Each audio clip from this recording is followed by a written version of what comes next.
Alright, what's going on guys? It's Almond. Welcome back to another Call of Duty Cold War video. And we're going to be continuing the Road to Dark Aether series. And today's video we're going to be talking about the 1911s. I have those done. I've had it done for a while, but I've just been putting the video off because I've been trying to work at as many camos as I can at the moment. Because since there is a double XP weekend at the moment, so I'm just trying to use this to my advantage. So we're going to be just talking about that. So if you do enjoy this type of content, be sure to leave a like on this video, be sure to subscribe, and remember that 90% of you guys that watch me on a daily basis are not subscribed. So if you guys can do me a huge favor, subscribe. It's free. You guys can always unsubscribe later. And yeah, let's get into today's content. So when it comes to the 1911, I definitely recommend to level this up quickly as possible, just because I feel like the only annoying thing when doing this is going to be killing elite zombies. I think that's the only thing I kind of struggled with, even with like if you are running Ring of Fire or anything along those lines. It's still going to be kind of annoying, and some people do run akimbos with this. There's different setups you guys can run. For me, when I was just trying to leveling up this in zombies and all that type of stuff, I would run around with akimbos, like custom akimbos, once you level them up, and of course, but definitely akimbos help out a lot. But once you are getting to the elite zombies and stuff like that, I feel like, me personally, I wouldn't want to use akimbos against the elite zombies or the megatons. Reason being is because I like using Deadshot Daiquiri for the critical hits. So if I'm using akimbos, Deadshot Daiquiri doesn't work that well. It does reduce my hip fire spread, and that's actually good, but when it comes to like it locking on the head like automatically every time, it's not the best thing to use when it comes to akimbos. So whenever you're just trying to go through all the other challenges, use akimbos. But when you're using try and just get rid of elites and just kind of keep this in your back pocket while working on a different other gun, because if you guys don't know, when you go to the right door and you first open it, there's going to be a wall by with the 1911. So once you finish all the other challenges and you just have elite zombies left, maybe just keep this as a back pocket weapon while you are working at a different gun, because that's what I did, and it helped me excel a lot during this Road to Dark Aether series.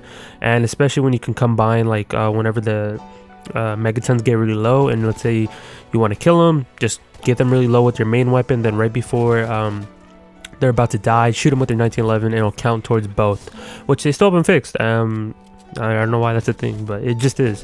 So you can just use that to your advantage and just complete multiple challenges for multiple guns at the same time. So now let's get into the actual camos and stuff like that. But another thing is, before I forget, actually, I have a different variant for the 1911s, which you guys should be seeing in the gameplay as well.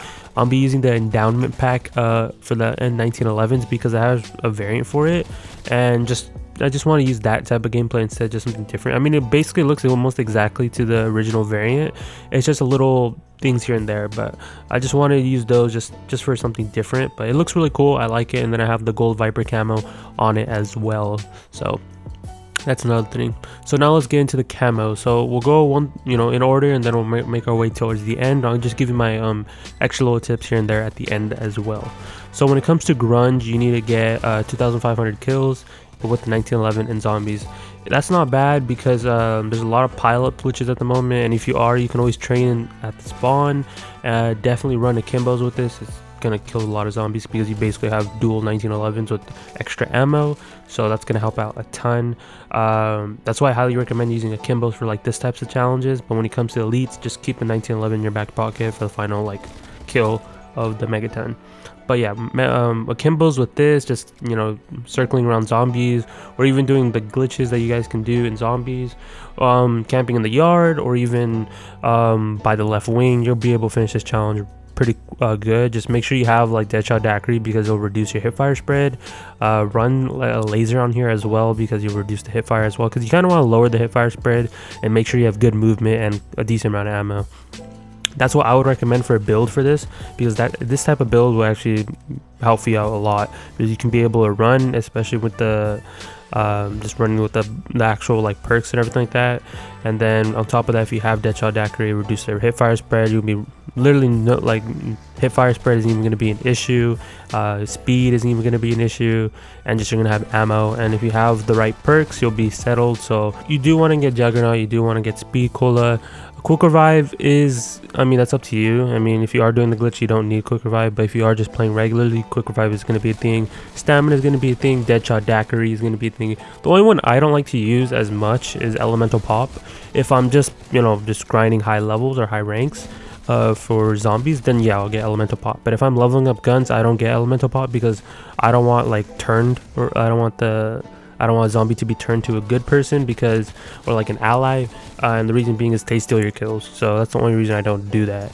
Or even like when I put a weapon mod on my pistol or anything like that, I always go for the electric one or the fire one. I don't really go for the one that turns zombies or the ice one, because the ice one is just completely useless in my opinion.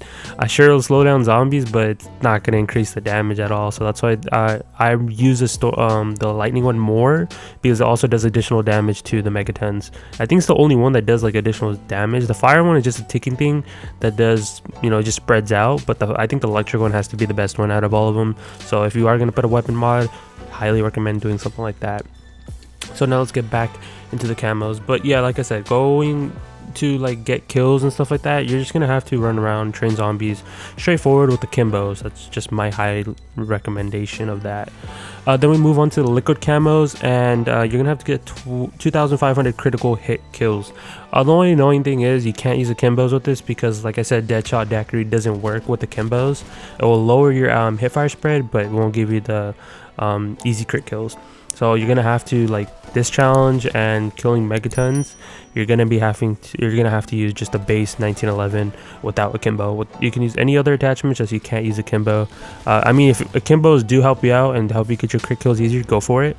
All power to you. But just for me, whenever I tried using a Kimbos, it wasn't working with Deadshot Daiquiri. I mean, unless they change that somehow, but just for me, just something I wouldn't do.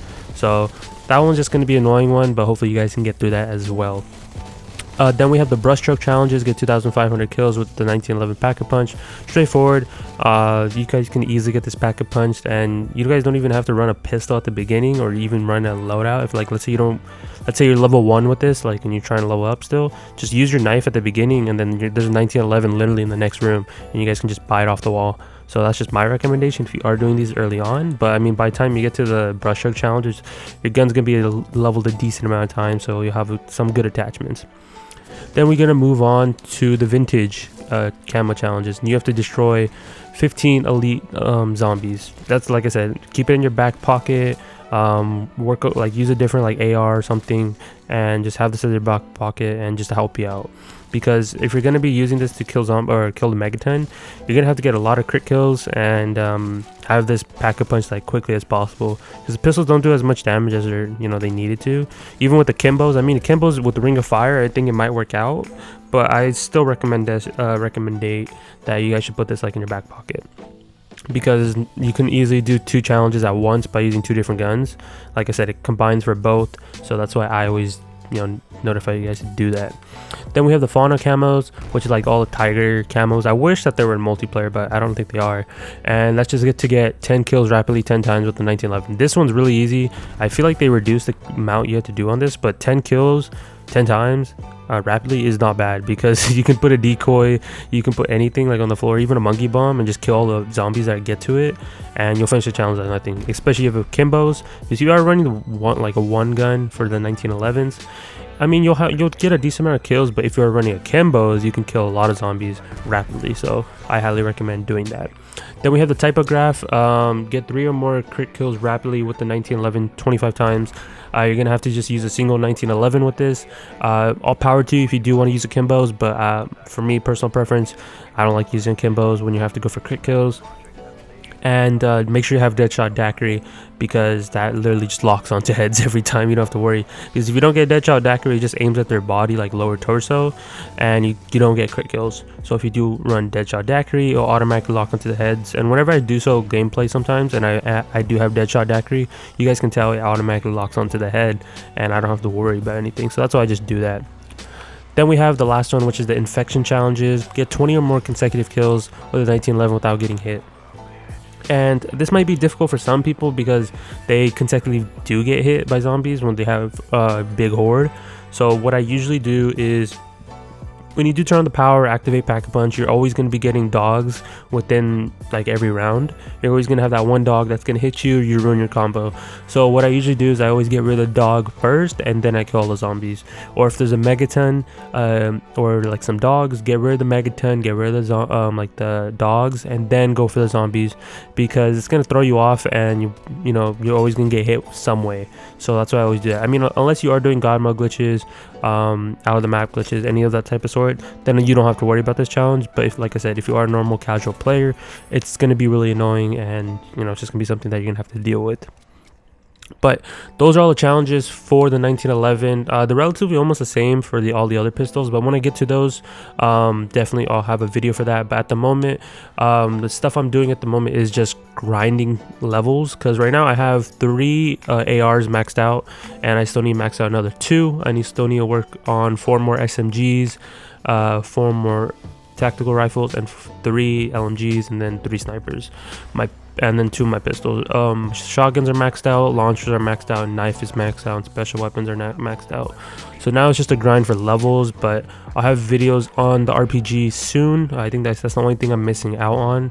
And I do have a video like on the China Lake, the knife, the Sigma, the Howard, and the Gallo, and now the 1911. So the only one I'm missing at the moment is just doing a video about the RPG, and then also I think I finished my SMG for the MP5. I'm pretty sure. I can double check on my other screen. And yeah, I have the MP5 done as well. So you'll have videos on the MP5 and the RPG soon.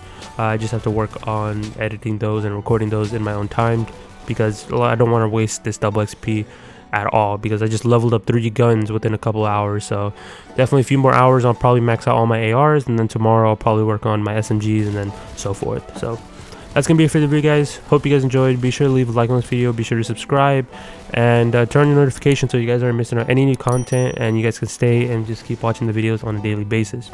And yeah, I'll talk to you guys in my next video. Peace out, guys.